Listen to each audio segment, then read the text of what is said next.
They say truth is timeless, but there are truths so dangerous they don't just fade, they get buried. And no one was more aware of this than Socrates. You've heard of him, the father of Western philosophy, the man who chose death rather than silence.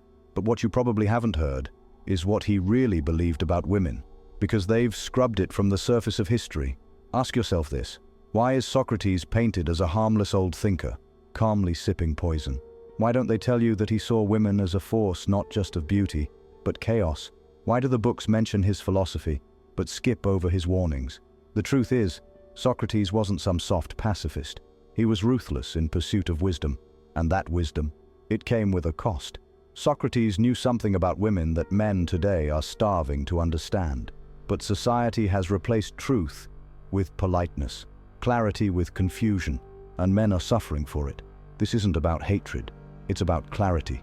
This isn't about blaming women, it's about freeing men. What if the very things women say they want aren't what they respond to? What if modern men are being trained to fail in love by following rules that were never written for them? In this video, you'll learn the ancient truth Socrates knew, and why it terrified the world so much they buried it for centuries. If you're a man who's tired of being lied to, this is your red pill. Let's begin. Most people don't know this, but Socrates was married, and not just to any woman, but to Xanthippe, a name that's become synonymous with cruelty, nagging, and emotional volatility. According to nearly every ancient source, she was difficult, loud, argumentative, even abusive. She once dumped a full pot of water over his head in public. And how did Socrates respond? He didn't raise his voice. He didn't fight back. He laughed. And that's the moment men miss. Socrates wasn't weak. He wasn't indifferent. He was studying her, observing, learning. He understood something we've forgotten. To understand the world, you must first understand woman, not the romanticized version, the real one. And what did Socrates discover?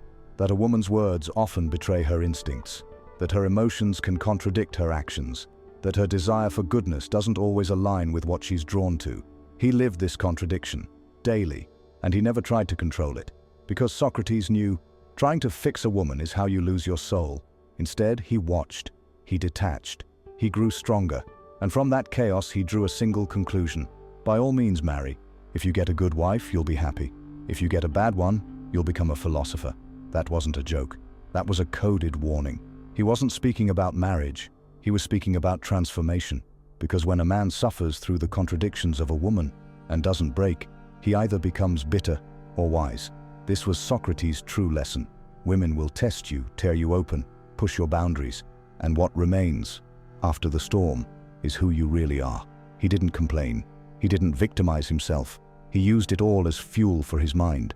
Today's men, they explain themselves, they justify, they apologize, and in the process, they lose respect. Socrates didn't play that game. He chose silence over begging, wisdom over comfort, power over peace. And that's why they want you to believe Socrates was just a harmless old man with a beard, not the man who stared into feminine chaos and emerged with unshakable clarity. Modern culture worships the illusion of equality between the sexes, not equality of worth, but sameness. We're told that men and women think the same, love the same, want the same, that a man can be more attractive if he becomes more like her, more emotionally expressive, more agreeable, more compliant. And yet, men who follow this script find themselves ghosted, divorced, or demoted to emotional support status, while she fantasizes about someone else. Socrates would have laughed, not out of cruelty, but because he saw through human self-deception. The great Greek philosopher knew that surface words often hide deeper instincts, and nothing is more hidden, more dangerous to ignore, than the unconscious polarity between man and woman. Polarity isn't misogyny, it's magnetism. A woman doesn't lose attraction to a man because he's kind. She loses it when his kindness comes with neediness, when it masks an absence of spine. Socrates knew that virtue meant arete, excellence, rooted in living according to one's nature. And for a man, nature does not whisper, it roars. You weren't made to become what she tells you she wants. You were made to become what she can't control. She'll say she wants softness, vulnerability, full access to your heart. But watch what happens when you give it all to her too quickly. She pulls away, not because she's malicious, but because her instincts are ruthless. Nature has wired her biology to test for strength, not softness, for rootedness, not romantic pleas. Socrates warned that desire, especially eros, was not about logic. It was madness, a divine madness that reveals who you are when stripped of all appearances. And what is more revealing than a man desperate for validation from the very woman he's trying to lead? Masculine and feminine energy are not interchangeable. One penetrates, one receives, one builds, one nurtures, one holds stillness, the other flows. But when a man abandons his essence to be accepted by the feminine, when he stops leading and starts asking, polarity collapses. This is why being a good guy isn't enough. Not if your goodness is bought with self-erasure. Women aren't drawn to compliance. They're drawn to conviction. Socrates once said, "To know thyself is the beginning of wisdom." But how many men today truly know themselves? Most know only how to adjust, to become less threatening, more likable, more digestible, and in doing so, they become forgettable. Because you can't lead a woman when you're chasing her. The men women admire don't orbit them. They stand rooted in something greater, a mission, a code, a truth. That's what gives a man his edge. Not cruelty, but clarity. He does not bend for comfort. He creates tension, not for manipulation, but because tension is the space where attraction lives. You were told to become safer to earn her trust.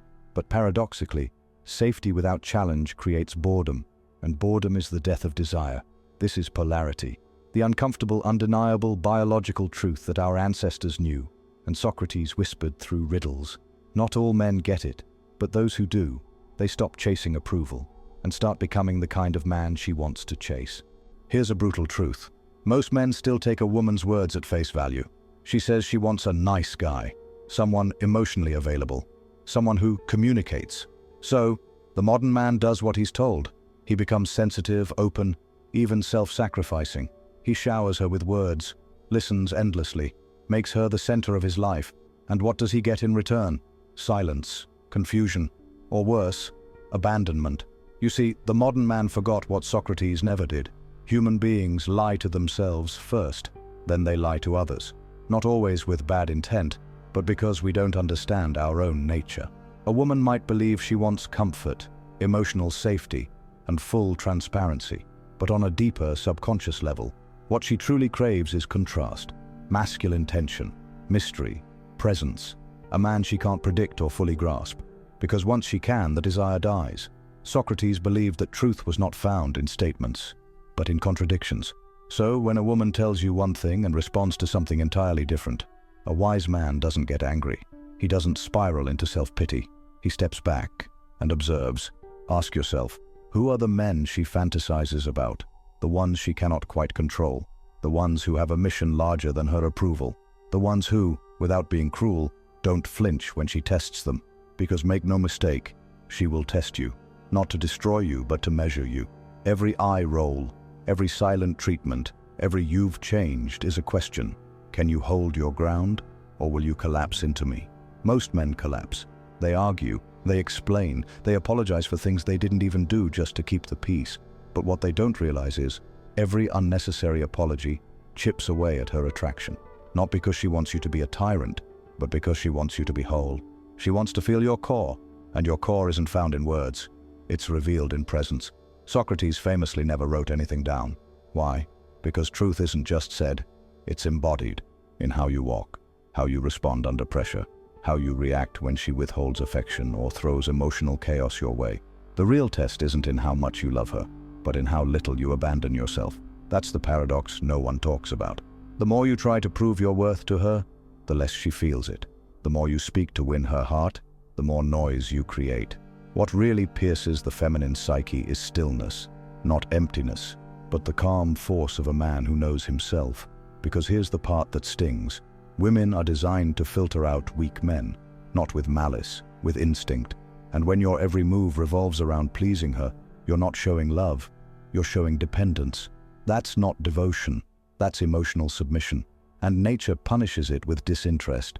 Socrates said, "The only true wisdom is in knowing you know nothing." But most modern men think they know what women want, because they listen only to the surface. Real wisdom is knowing that what she says is often a reflection of who she wishes she were, not who she truly is. If you want to be the man who captivates her, stop listening to her words and start listening to her response. Her body, her energy, her gaze, they never lie. But only the man rooted in truth will ever see the difference.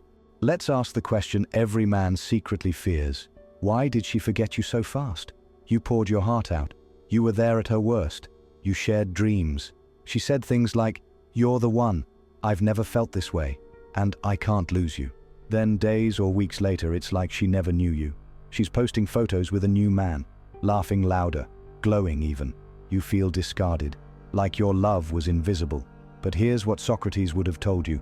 You were not forgotten because you weren't good enough. You were forgotten because you were too predictable. Let that burn. You gave her your entire self too soon. Your emotions, your attention, your soul. You thought that would earn loyalty, but in reality it killed the tension. It collapsed the polarity. You became too known, too safe, too available.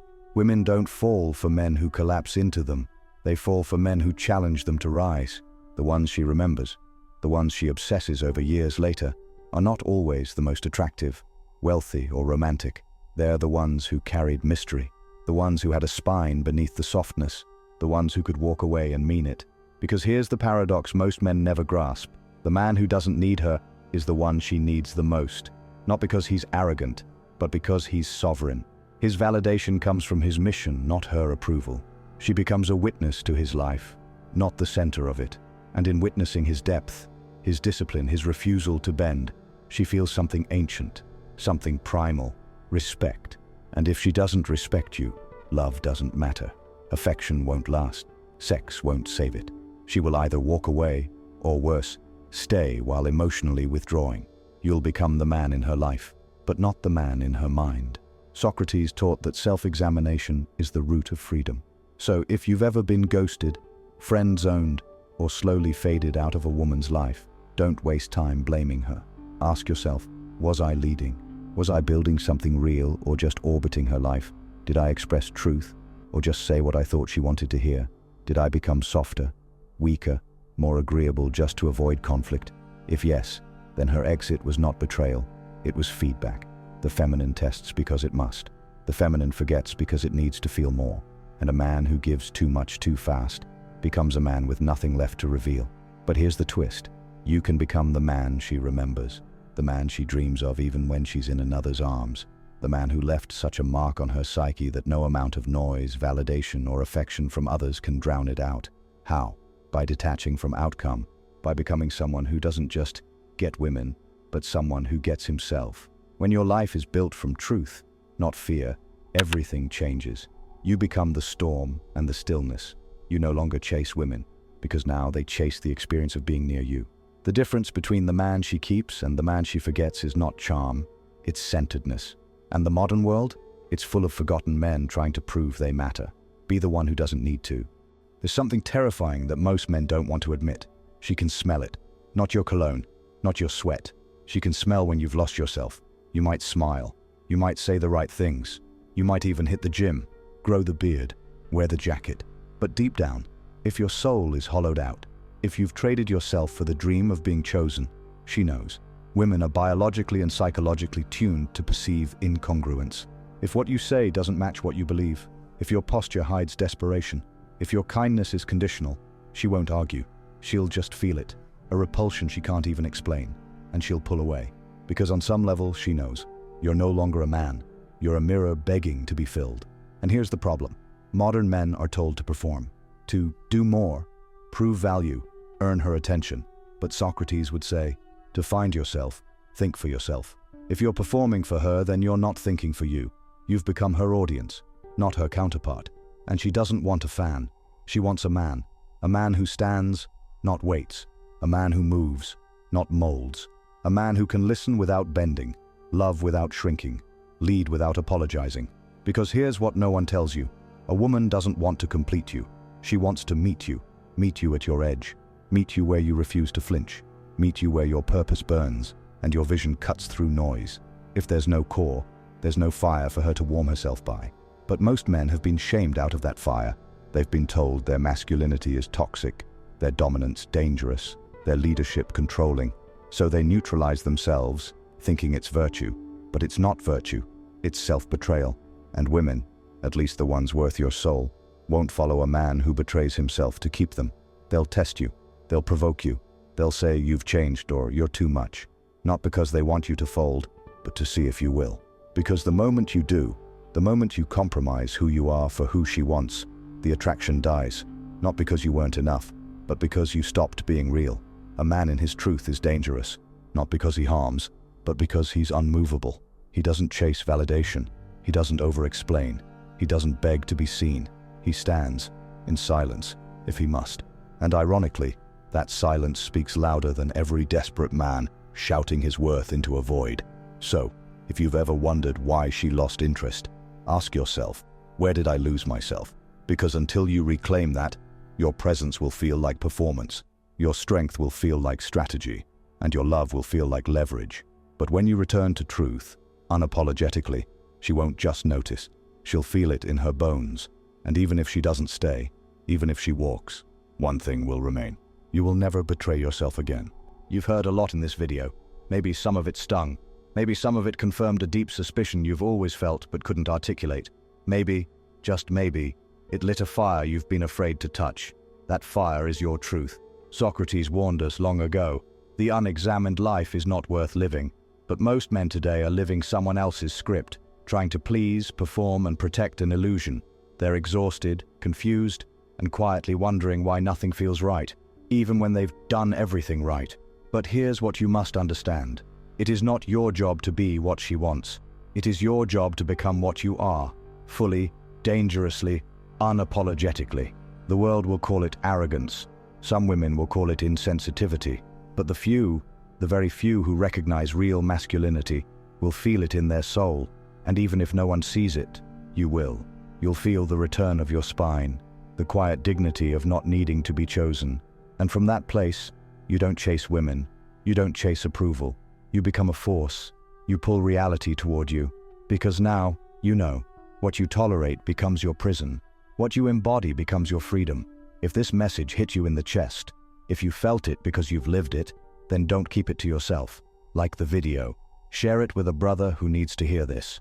And if you believe in this mission, in waking men up with truth, philosophy, and raw honesty, support the movement using the link in the description. Because the world doesn't need more noise. It needs men who remember who they are. And today, maybe you just did.